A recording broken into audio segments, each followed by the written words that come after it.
Good day, beauties, and welcome to Humanitarian Chronicles, where I highlight extraordinary people doing extraordinary things. I'm Abby Lodmer, conscious comedian, health coach, life coach, and I am here, thrilled to be here today, with the beyond beautiful and brilliant Sonia Doubell, world-renowned yogi, creator of Total Body Yoga and The Secret Bliss, inspired visionary, meditation master, life coach, hypnobirthing instructor, NLP practitioner, conscious mother, wife, businesswoman, actress, model, journalist, and just healthy goddess.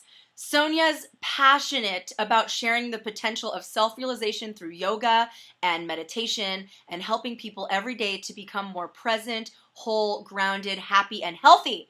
And I feel so blessed to have encountered this majestic spirit along my journey through life. So no matter what we talk about today, when you hear Sonia open her mouth, all I want to have her do is talk. She's like she is a hypnotherapist just in her soothing way of talking. Sonia, welcome to the show.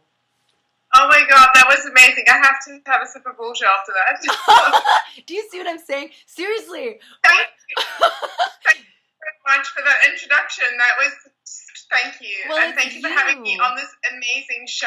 Just congratulations for actually starting it and sharing the love globally. Oh, thank you. Well, you are part of my global, so thank you for being here. You're so amazing. I mean, seriously, folks, you just heard it. You just heard her speak.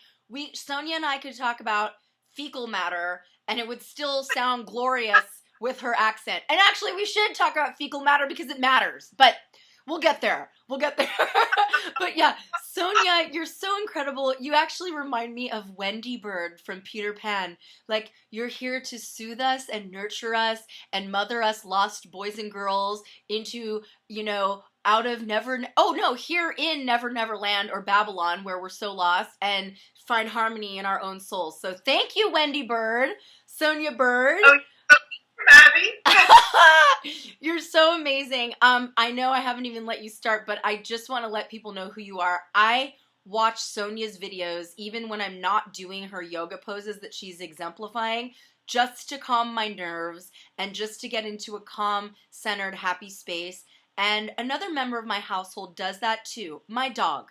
And my boyfriend might do it in the privacy of his own room that I don't know about. But no joke. Whenever my empathetic, happy, sentient dog hears Sonia on the computer, she trots into the room where I am so that she can be immersed by your voice. And like I said, I'm sure my boyfriend watches your videos too. Don't know what he's doing while he's watching, but I'm sure he's definitely watching your videos too. But anyway, so Sonia, how did you... Yeah, you're incredible. Enough of me. How did you come to create Total Body Yoga? Well, I mean, Total Body Yoga is really a practice that I teach and I live by. I do it every single day, and my mission for sharing it was because I know how difficult it can be for people to get to class. It's different in LA or in California. I think life is maybe a little bit easier than it is possibly in a city like New York or London. And it's hard for people to get there. And I think that it's very important for them to know that they still have the option of doing it in their own living room. You don't have to, put on your yoga gear and look all trendy, and you don't have to do that to invite that into your life. You can do it in your living room. And, especially, there's a lot of people out there. And when I became a mom, I realized how difficult it is. I hear all the, the talk, and the moms say, I'd love to, I just don't have the time. And how do I time it? Baby sleeps, children. And this was a way to help people just get it into their homes, get it into their living room, and go, you know what, this is an exquisite practice.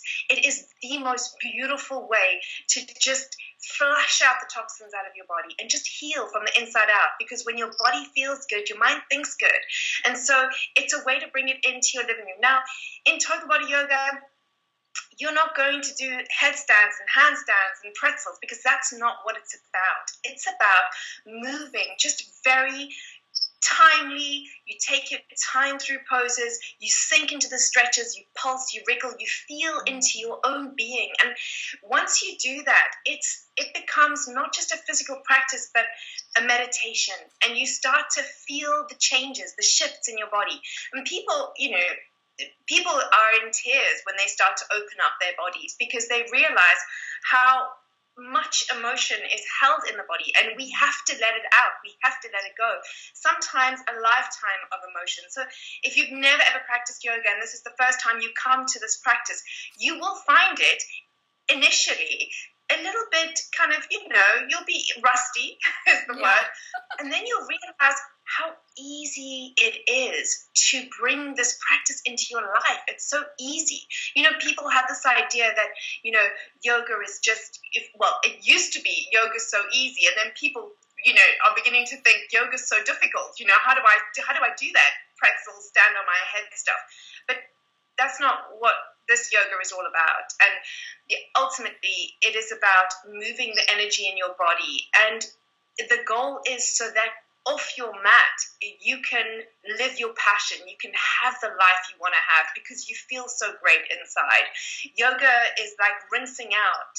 You brush your teeth every day. You've got to do the same for your body. So we don't brush our teeth once a week and go, yep, I did that last Wednesday and I feel amazing. It's great. Right. You've got to do it.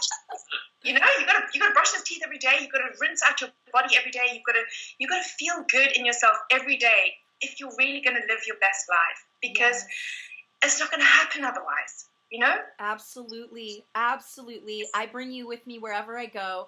I travel a lot, and I bring my laptop, and you are my go-to. And that's how I first found Sonia, by the way. I was Googling, because I go, in hotels or whatever, and I just have my laptop with me, and I want to do a quick, really healing, grounding, centering yoga practice. I found Sonia, and I've been doing your videos for years. Wherever I go, you are always with me, and they are so healing and so grounding and so centering. And you have such a deep well of knowledge. And when you guys go and look up Sonia Doubell and Total Body Yoga, you'll see it.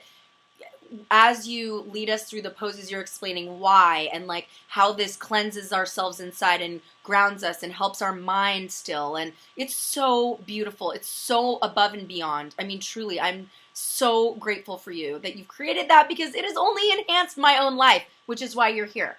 I like to bring on my own personal heroes. So here she is, folks, Sonia Doubell. Well, actually, rewinding even from the creation of Total Body Yoga, how did you first come to find yoga in general?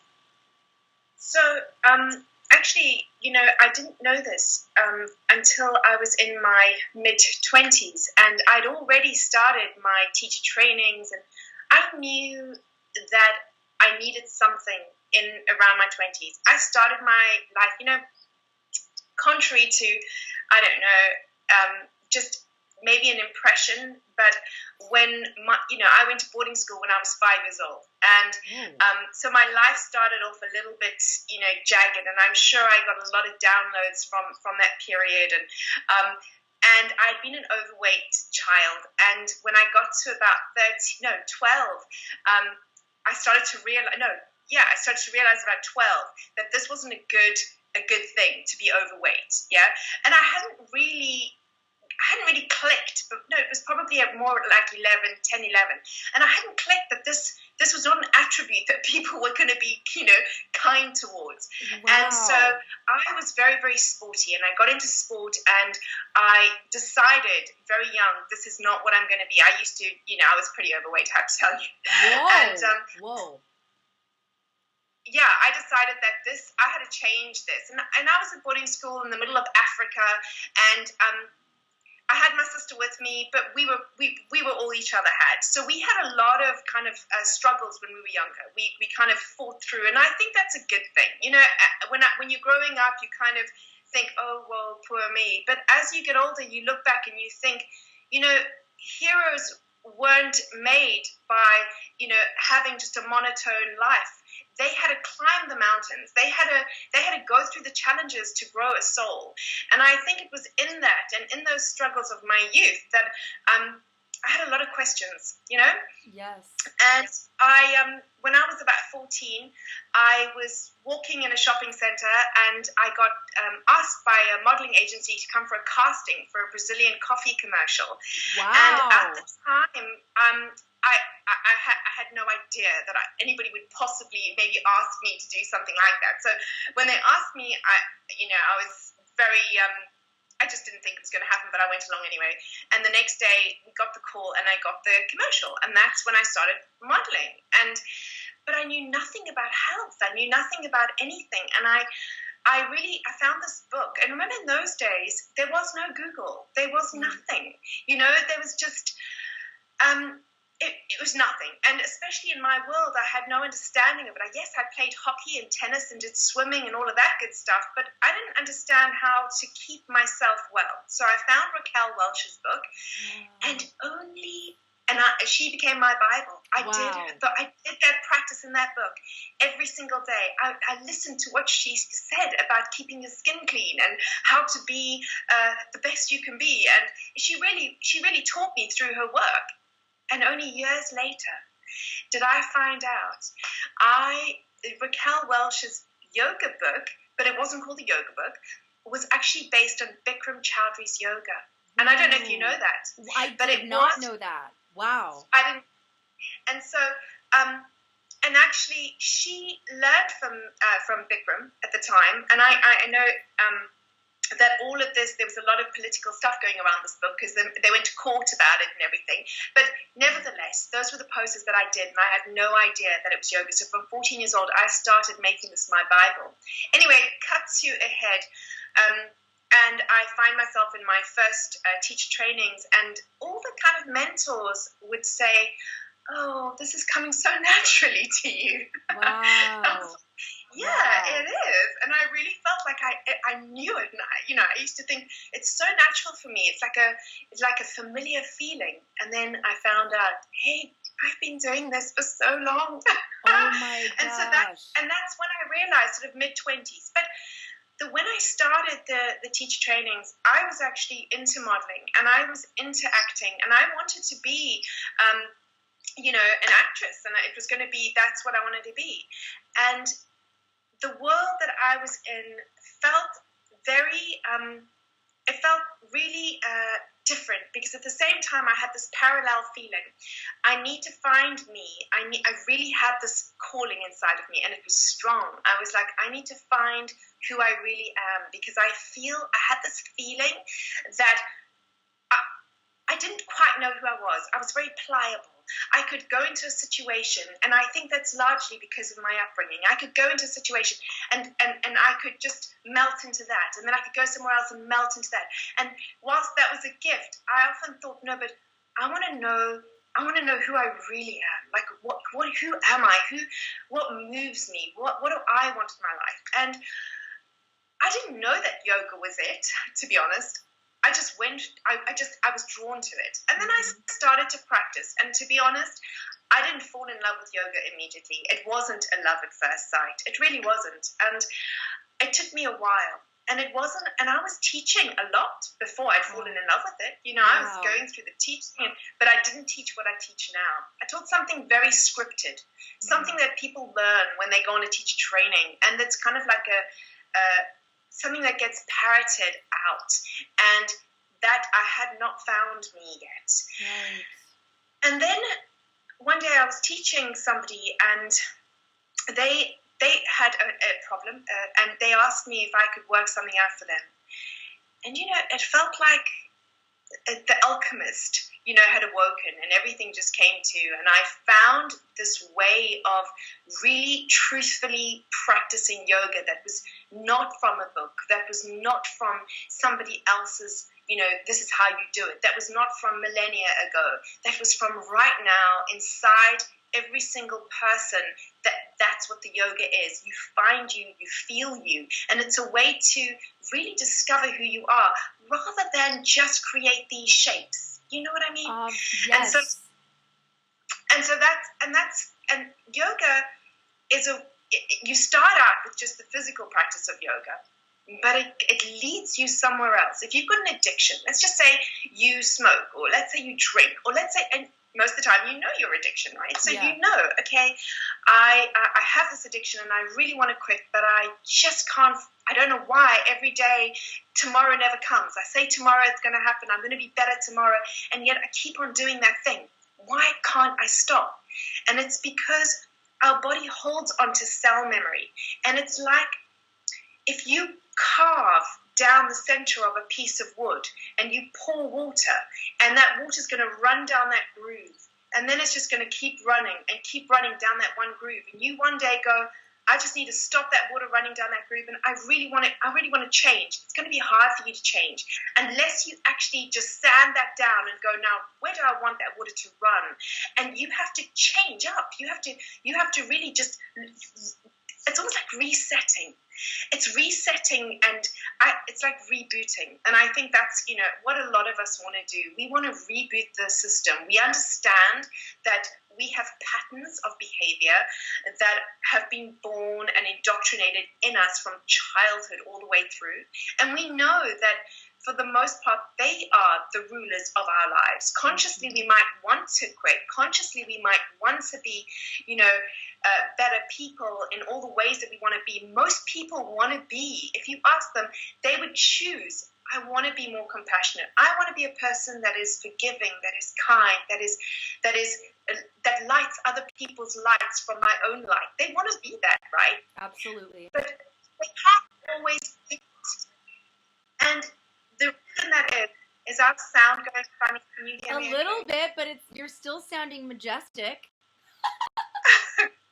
There we go. And the reason I do that is because they don't always have the connection. So the subconscious and the conscious are not connected, right?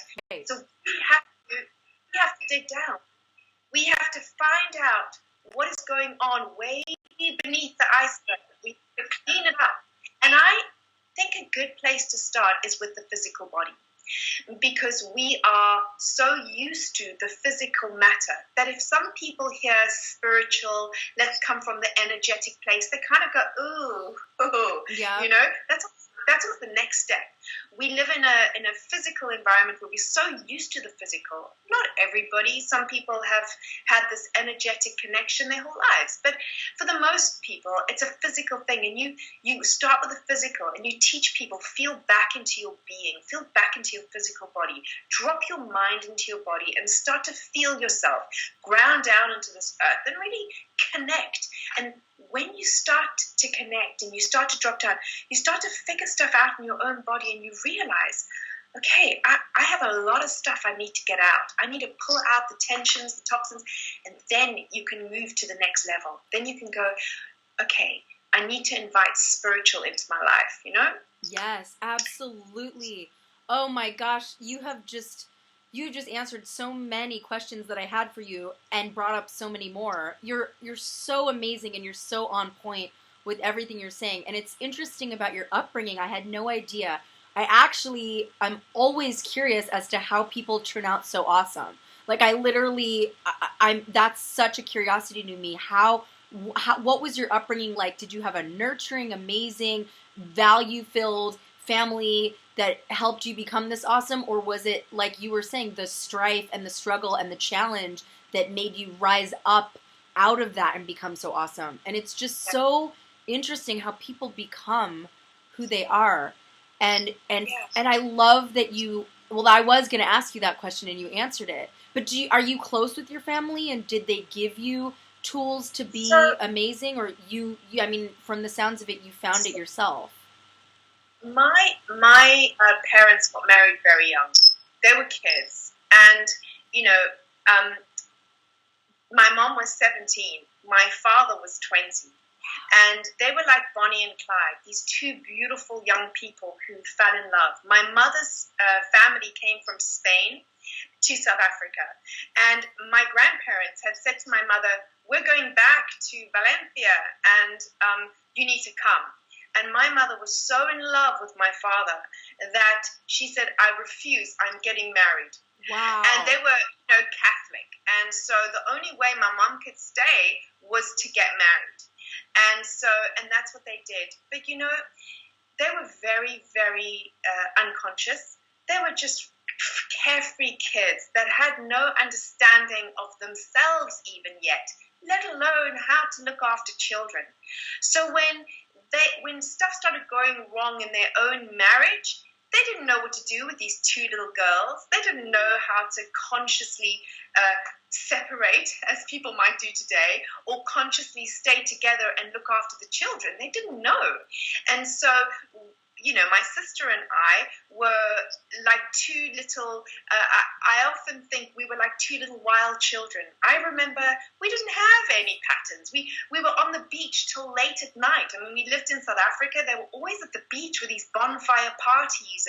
And we were always kind of just these wild little kids wearing jumpers and had nobody brushed our hair or gave us, So when they finally separated, my dad thought it was the best idea to send us to a boarding school in the middle of the Karoo.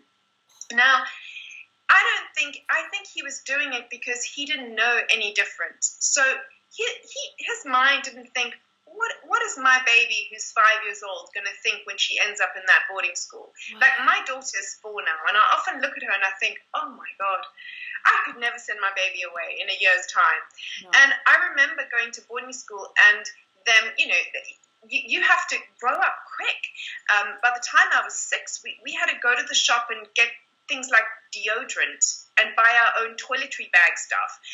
And so there was a lot of, and because we were 6 hours away from where my parents were, we couldn't go home on the weekends. We were not weekly boarders.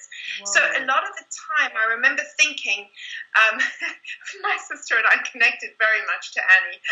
We were like, that's us. Wow, it's so cute. That's so cute. And Peter Pan running wild on the that's why you remind me of Wendy. I swear. I'm like, she reminds me of Wendy. Well, yeah, because you're running around without brushed hair on the beach around a bonfire. You were living in Never Neverland. That's so funny. Never Neverland.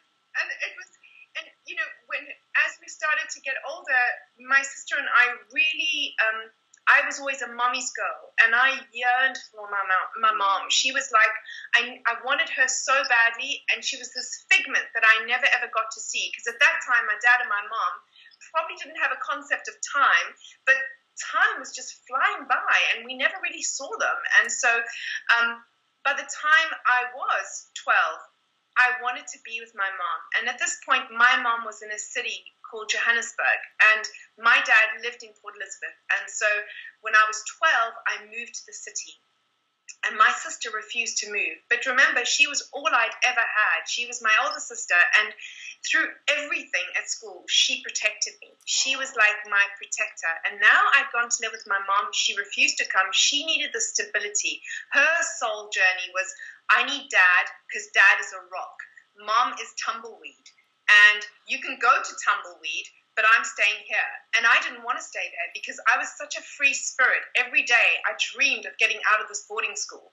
So when I could finally leave and my mom said, you can come and live with me, I was like, oh, I could barely breathe. I was so excited.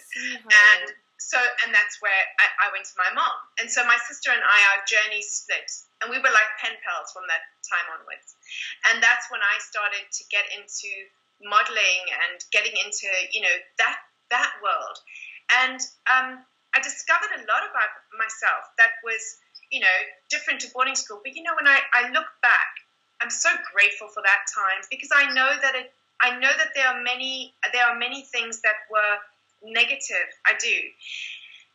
But I also know that if I have to look at that negative, I also have to look at the positive. I became me because of that. Yes. There was a lot of pain in it.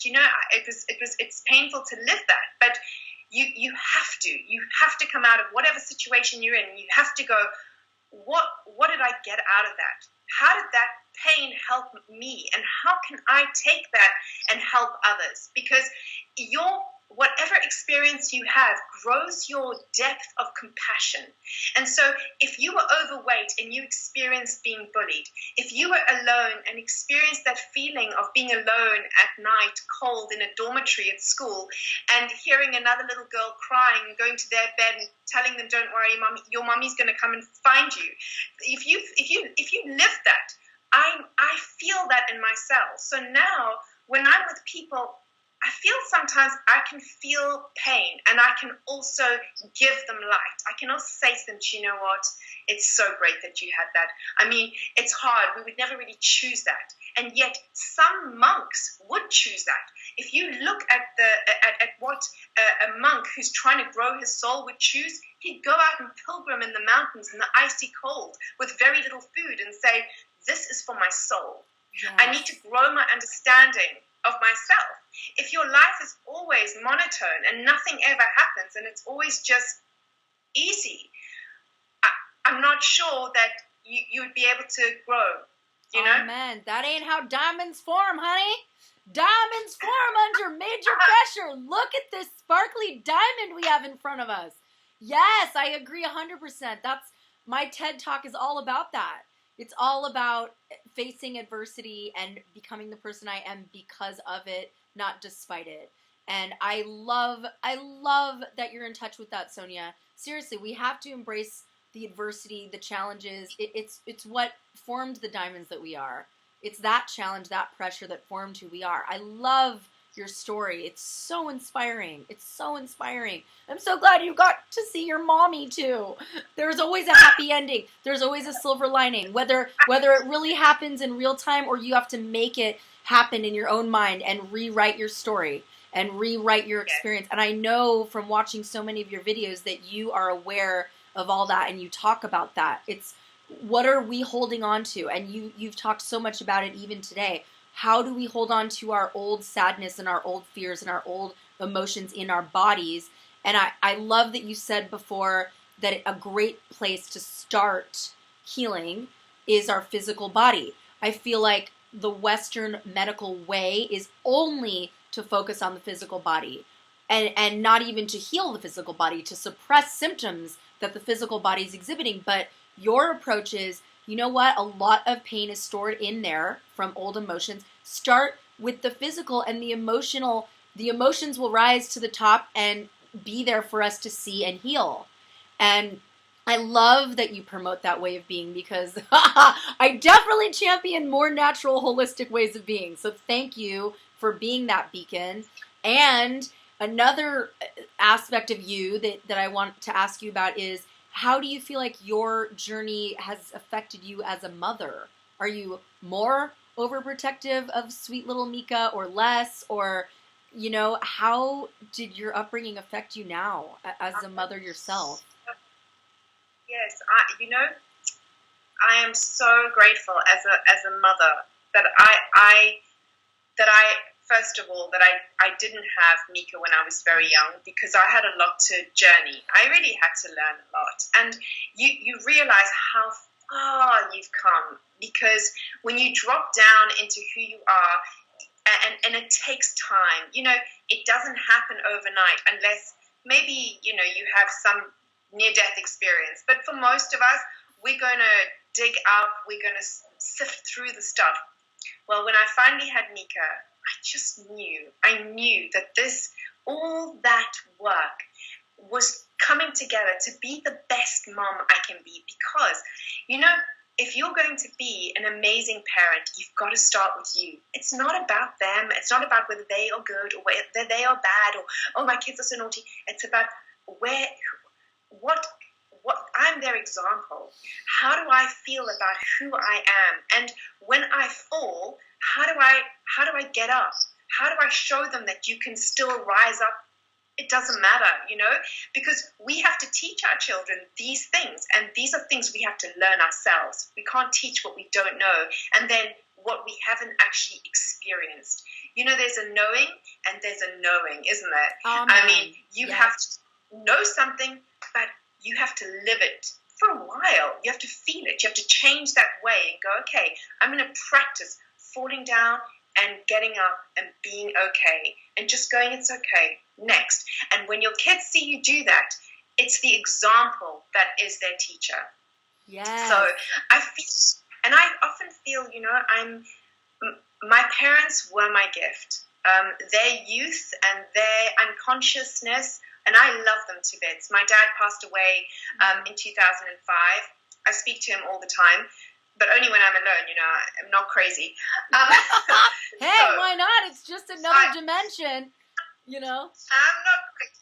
I literally, we have these like conversations, and I know he's with me, and I hear his words, and he says he was the most amazing man, despite our boarding school stuff. He was wise, and he would always talk to me about writing the pages of your book.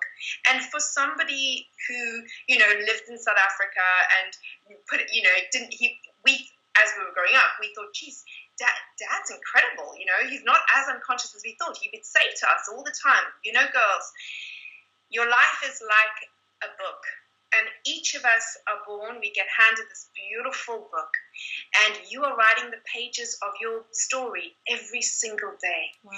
And every single day you have a choice. You have a choice whether you write those pages just, amazingly, or whether I didn't have courage today. I wasn't brave today.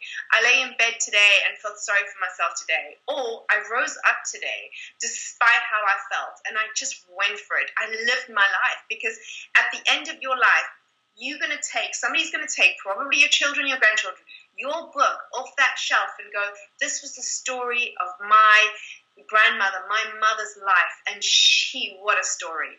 She lived that story. And it doesn't matter if you aren't going to go into the world and do massive, great things. Maybe you're just going to be the best mom you can be. Maybe you're just going to be the best, cook. And you're just going to cook, and people are just going to remember it. So even once you've gone, they're going to taste your food, It doesn't matter what you want to be. Just be it, and be it so beautifully. Write your pages and do accounts. Be that person. If you want to be that person who's just the arms that people come to, so that you can give them a hug, that you can say it's going to be okay, that you can really cheerlead other people on. Because when you do that, you're doing it for yourself. Oh my gosh. Aho. Education by example. Oh my gosh.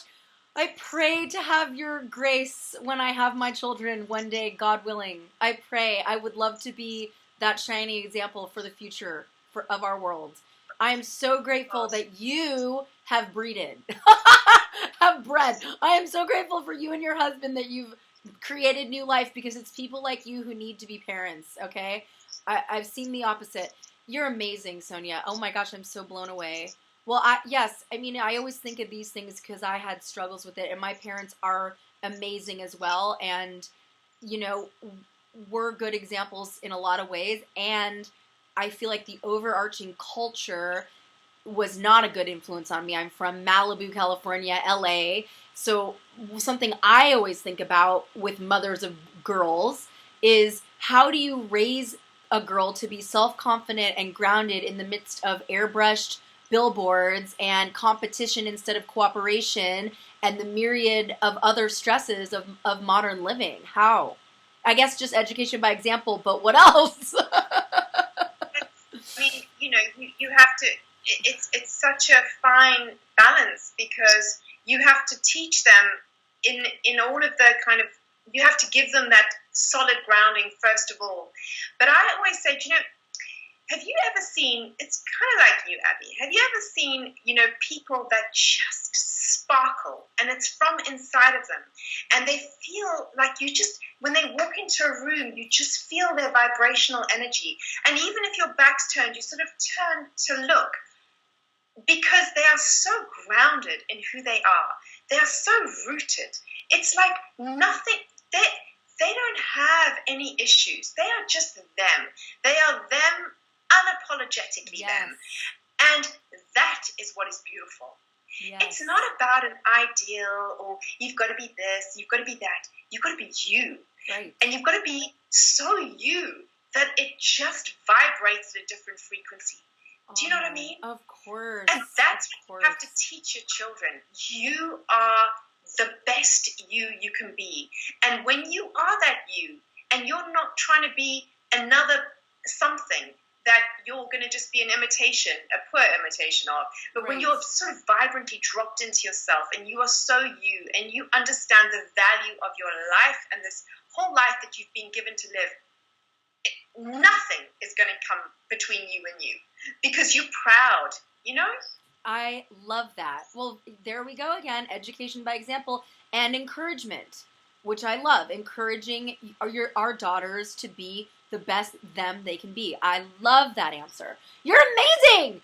Yes. Okay. Well, then I won't be as afraid as I've been to have a child, especially a daughter, but I am afraid, like you were, of childbirth. It is really freaky to me. I'm 40 and I have yet to give birth, so that is a reason why I'm this old and have yet to have children. I'm getting a little bit more at ease with the idea now. But yeah, you are a hypnobirthing coach, specialist. I would love for you to share your experience with hypnobirthing, how you brought this beautiful, confident girl into the world. So, absolutely. I was petrified of childbirth. I mean, I don't know whether somewhere, definitely somewhere, but I can't pinpoint where. Along the line, I had this idea that childbirth was the most excruciating experience that a woman could go through. I really did believe that, to the point that I physicalized that feeling. And when people would talk about childbirth, I literally felt my legs would go weak, and I'd be like, I have to leave. Sorry, I can't be here for this conversation. And I would actually have to exit swiftly. And then I literally, and my sister, my older sister, used to say to me, you know what, babe, I think you died in another life in childbirth. Wow. And I would be like, great, thank you. How that helps me, I don't know, but thanks. And I had in my head, like, okay, I know that what I'm going to do is I'm just going to check in, like I hear everybody does. I'll just check in for that elected cesarean, and that will be it. Oh my gosh. Well, obviously, holistic me, something just wasn't working with that idea. And so I had this fear, but I also had this kind of feeling like, this is not right. This is, nature is so perfect. And if we move towards nature, if you sleep with the biorhythms of the earth, you're going to feel amazing. Nature, if you eat, how can birth be any different? Nature didn't get it so wrong that it made the, procreation and the future of man be this experience. Yeah. But I only got that when I actually found out I was pregnant. So, I found out I was pregnant when I had come back from a trip in Brazil, where I had done this. It was really an education. It was an educational place where we learned about a plant, and then we drank the plant, and we tried to cleanse our souls of past indoctrinations, so that we could really just come to our lives with a fresh new, view. Wow. And well, when I got back, it was after that I found out I was pregnant. So the baby was actually conceived on that trip. Wow. And I know. So we actually do call it the ayahuasca baby. Wow. I know. And then I found out I was pregnant. I was about to leave for San Francisco to go and do this ashram for 2 weeks. And I remember thinking, okay, fine. I'll just leave that and I'll deal with it later. And off I went. And while I was there, I got to thinking, how am I going to do this? There's this. It felt like there was this tunnel, and now I had no choice, but I had to go through it. I had to go through the tunnel and find out everything. And Abby, you're in a good place, because fear is one of the most incredible drivers to discovery. Because I decided that I was going to learn everything there was to know about the human body and having a baby. I literally went to hypnobirthing, so I did the hypnobirthing. I studied the anatomy and physiology of birth. I understood every intricate detail. I realized that after seeing a consultant here in London, one of the top consultants, he said to my husband, he said, oh, because your baby is due in December, I think we should book now for the cesarean, because you don't know, Christmas is a very busy time here and we're understaffed, and so just to be sure. And he then turned to my husband and said, and save the fun bits. Wow. Save the fun bits. my other half just like was mortified. And as we walked out, he went, "That was so inappropriate." I love your husband. Call it like it is. Totally. Jeez. And after that was my journey to discovery. And I'm so grateful that my girlfriend decided that she wanted me to be at her home birth. And I assured her that I was the wrong person to be at her home birth, because while she thought I was, the right person because I was so peaceful and yogi, she didn't understand my history and my fear. I would pass out. Right. But she insisted. And I always say to her, "Thank you so much, because you changed everything." I witnessed her birth. Wow. It was so incredible. I felt like I was in a wildlife program. She didn't even make a sound. She just went like, and the baby came out. And I saw her literally birth her own baby. She stood up and took her baby in her hands. And it was so incredible. It blew everything that I'd ever thought about childbirth out of the water.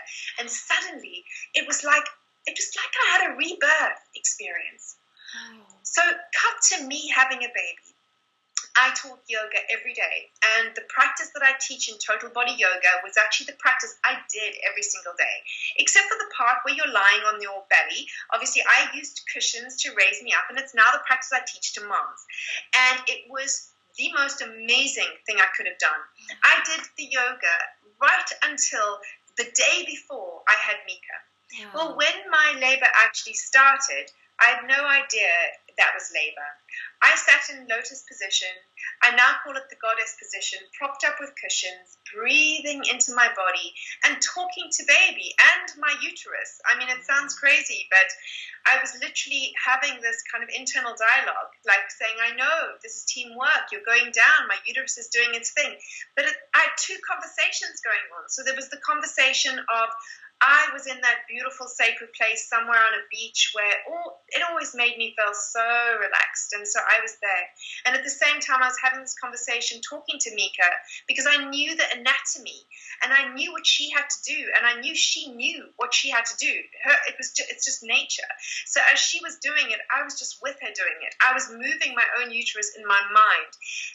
And by the time I arrived at the hospital, we had a midwife, and she said, the only way she could tell that I was having a contraction was because she was watching my toe, and my toe would kind of do this and then relax, and do this and relax. I had no idea. And as much as I practiced, you can never really know until you have the baby how it's going to be. So I still had a thread in the back of my mind, please let this be. Please let this be everything I'm dreaming it's going to be. But I still didn't know for sure. And as I was sitting there, I thought, okay, keep going, but save your strength for the hard stuff. But the hard stuff never came. Oh my gosh. And it's amazing. We arrived at the hospital, and as we kind of went in, they said, "Is this your first baby?" I said, "Yes." They said, "Oh, well, this could take a long time." And I looked at them thinking, oh no. And the midwife said to me, "Don't worry, darling." Off we plodded to the bathroom to give them a sample. And there I was sitting down.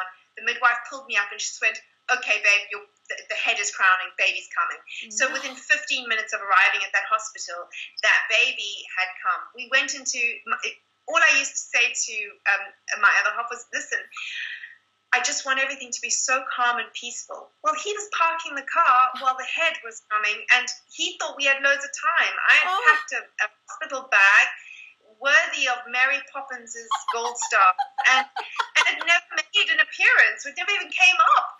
And it was the most exquisite experience. I can't explain it. I can't explain it. Like when people talk about near death, I'm like, yeah, you got to try birth.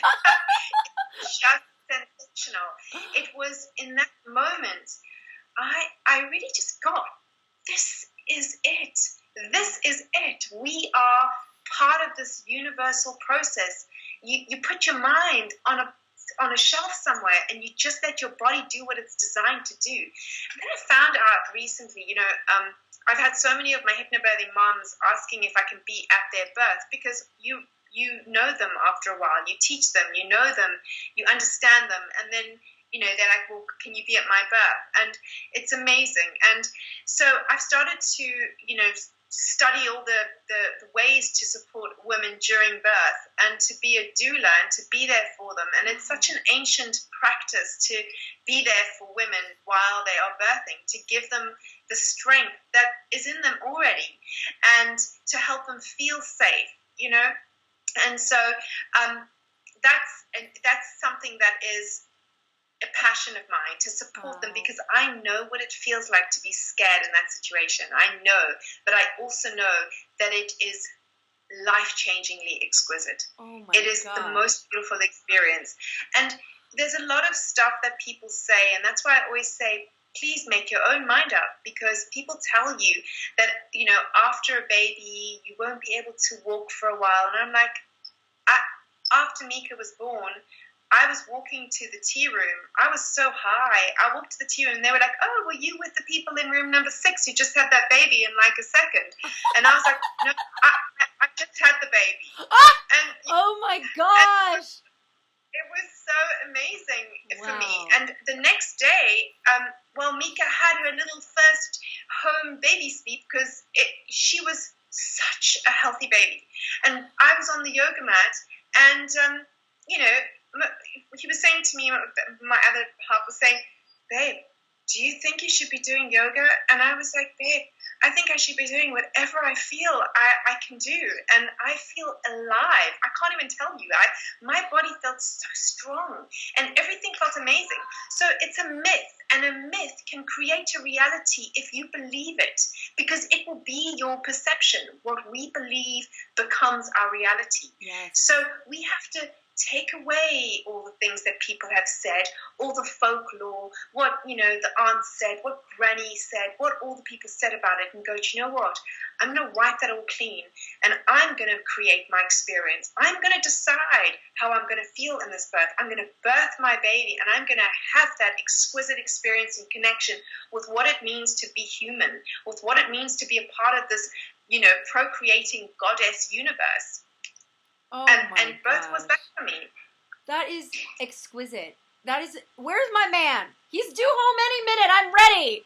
Let's make a baby. I'm ready. You make birth sound alluring. I don't know if it's your accent or your experience, but you make it sound like the best thing ever. Move over, bungee jumping. We've got birth. Okay? I honestly, oh I my felt, gosh. you know, for a good chunk of my life, I used to think, and it's so unfair. How come guys don't have to give birth? And then after my birth, I was like, I feel so sorry for you guys. You will never know what this feels like. And what they can do, though, and what I do teach, is that birth is a family affair, and he is so important.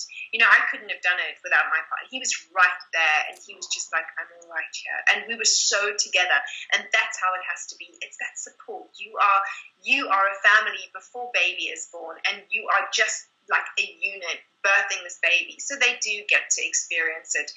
It's exquisite. That is so amazing. Yep, he was there supporting you and the fun bits. Amazing. Yeah. Awesome. All of us should. Nothing's the fun bits, and people should know that. The fun bits are fun. They stay fun. The fun bits are still fun and fine because Sonia lives a healthy, vibrant, natural, holistic life. And yes, it's what a tribute to you that you had such an easy birth and created such a healthy, happy baby, and your partner was right by your side. It just shows that you really are living what you preach. And I know so many people who aren't, so that is why I'm so grateful to know you. Yeah, I mean, it's such a challenge, Sonia, as you know, being a mother, a wife, a hypnobirther, supporting all of our female sisters, you know, a sister, a daughter. I mean, everything that you do, a businesswoman. It's such a challenge to stay balanced with all those hats. And, like, how do you even find time to paint your nails? I mean, I get so busy. Oh my God. Like, I look at you and I'm just like, wow, she's grounded and balanced and meditates every day and does yoga every day and finds time to be an amazing, encouraging, supportive mother and partner and sister and friend. How does she find time to do her nails? I can't even find time to cut my toenails, even when they're like digging into the front of my boots. And then only when they start curling under and I like can't walk anymore or do yoga because my toes are like Chinese bound do I actually take time to cut my toenails. In between dog walking and juicing and clients and workshops and emails and lectures and media, how do you stay so balanced and look so good at it, at doing it? How? Thank you. Thank you very much for that, because I honestly feel that if you are, life does feel like a juggling act. It does, and I think that the roots of everything is your health. You can manage to hold the tent up, and you can keep all the poles up and the balls juggling if you take care of your health first. You know, it's the airplane thing: put your own mask on. Yes. Amen. Because if I have, let's just say I haven't had good sleep. I haven't practiced. I'm running around. I haven't taken care of myself. I'm not eating as brilliantly as I know I should. I can't keep the balls up. I can't. I just can't. I don't have the bandwidth. I don't have the energy. And you know what? I don't even have the inspiration. But the moment you say, this is important, I have to do my yoga. I have to take care of my hygiene. I have to. These are the things that actually allow you to keep the balls up, to go, hey, I love feeling good, so I'm going to do my nails, I'm going to do my hair because it makes me feel good and I feel inspired. And if I am always in my tracksuit or running around, feeling like a little slob, or I don't feel good and I don't feel inspired for my own life. It's not good. And so one of the practices I do say is, if you're in a rut and you get to that place where, you aren't taking care of yourself, and we often get there, and those times are your teacher. How are you going to rise up out of that? Mm-hmm. And I have to say, I have to thank my dad for this, because when I was in my 20s, I used to call him and go, I don't feel so good, Dad. And he used to go, okay, lovey, listen, I want you to go and take a shower, get dressed. And he would always lie, and he would say, I'm on another call, or I'm busy, and I would go, and he'd go, now go and take a shower, go get dressed, make yourself feel good, put some makeup, because he used to know I loved getting dressed. So he'd go, put some makeup on and tidy up your wardrobe. And I could tidy up my wardrobe, tidy up your wardrobe. And I thought, random, okay, fine, I'll tidy up my wardrobe. And literally I'd go, and I knew that the minute I took a shower, the minute I washed my hair, the minute I put on something I actually liked, and then just tidied up my room, tidied up my wardrobe, then I'd call my dad back. He'd go, hi, lovey, how you doing? And I'd go, I'm actually great, Dad. Life is good. And it was so good, because it was the best thing he could have done. Because if I sat there, in my tracksuit, slobbering, feeling sorry for myself, that conversation would have just empowered me to go a little bit deeper into my soup, right? But when you actually get up and go, no, this is not how this picture is going to look. I'm going to take care of this. And when you do, for yourself, when you do, you feel a little bit taller, don't you? You feel a little bit like, I can sort of do anything, really. I can, and anything you want to do, you almost feel as though, I got this, because you feel stronger. A lot of people get that when they go and have their hair done, don't they? And it's a good hair day, and they're just feeling super. And guys feel that when they feel fit, and they've kind of really gone for that run along the beach, and they're feeling so good, and, they feel empowered. So it is good to take care of yourself. And that radiates. It radiates to your partner, it radiates to your mama, it radiates to your sisters and to your children. And it's not good for your children to see you kind of in that space.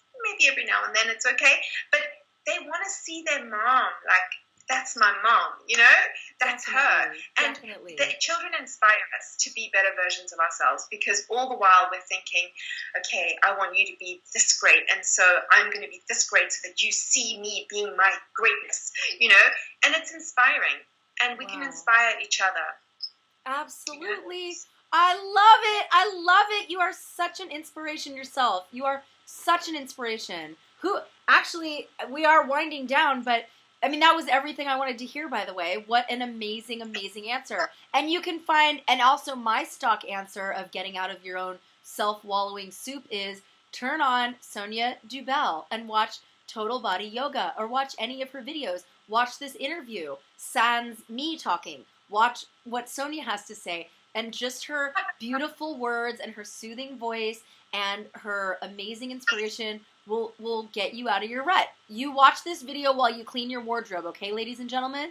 Have this on in the background. No, it's so true. We've got to find something, and I love that your dad suggested that because it's real world actions. How can you change a state of being when you don't get into a different state? And what a better way, as you teach people every day through yoga, which is a real world body moving practice. So guys, we got to get off our butts, do something different. Can't solve a problem from the same place it was created. And feed your own cup first, and fill your own cup first, and feed others from the overflow. Sonia, you are a shining, brilliant, beautiful example of that. I'm so grateful for you. And the last question I have for you is, you are such an inspiration to me and to so many. Who are your main inspirations? Raquel Welch, for sure, and the yoga book. Yes, absolutely, definitely. You know, I'm very, very big on audibles, and I love listening to wisdom and to be. I have realms of people that inspire me, but you know, I get inspiration from you, from moms, because it's real life. And I like to hear how people do things in real life. And it inspires me because it feels real. It's applicated into our real life. Like somebody said to me the other day, I'm just so tired. I want to do yoga, but I'm just so tired. I have 2 kids and it's so tired. And, you know, I said to them, you know, I get tired too. I get tired too. Like, life is sometimes overwhelming. We have a lot to do, and I get tired. And here I am. I have to teach yoga, and I'm this yogi. My mission and my desire in this life is to inspire me and you and all of us. I want us to all be inspired. It's a communal inspiration. It's not just about me inspiring you, because you don't need that. You need me to be inspired and feel that inspiration, and then you're going to be inspired, and then you're going to go and inspire somebody else. But one of the things that I do when I am so exhausted, and I know that I need to wake my energy up to get out of that place, I start my yoga lying on the floor. So I don't start in the AM sequence on Total Body Yoga. I do not go straight into my downward dogs and wriggling it out, giving it all this energy. I don't have the energy to give it. So I have to start on the ground. And I start in the PM sequence, even if it is in the AM. Wow. I have to start where I can. That's and right. Slowly coax that energy out. And that is a way to go from not feeling like you can do anything to feeling like you can do something. And sometimes I put on audibles and I'll listen to somebody like Elizabeth Gilbert and from Eat, Pray, Love, and you know, this creative magic, and her words will just be, I'll feel creatively exhausted, and then I'll be like, oh, that's so great that you are also creatively exhausted. What did you do? Oh, great. Okay, I'm going to do that. And then I'll get my pen out and I'll start writing, because she said you just need to write, like, great. And so it is like this kind of everybody inspiring everything. So in one moment, I'm inspiring a mom who told me that she needs to move her body because she doesn't feel well. How does she do it? And I'm like, get onto your back. Start where you can. And as your energy wakes up and you're coaxing it, you'll feel after 7 minutes of just coaxing your energy that you can get into your dog and you can start to wriggle it out. You can start to bring that life back into your body.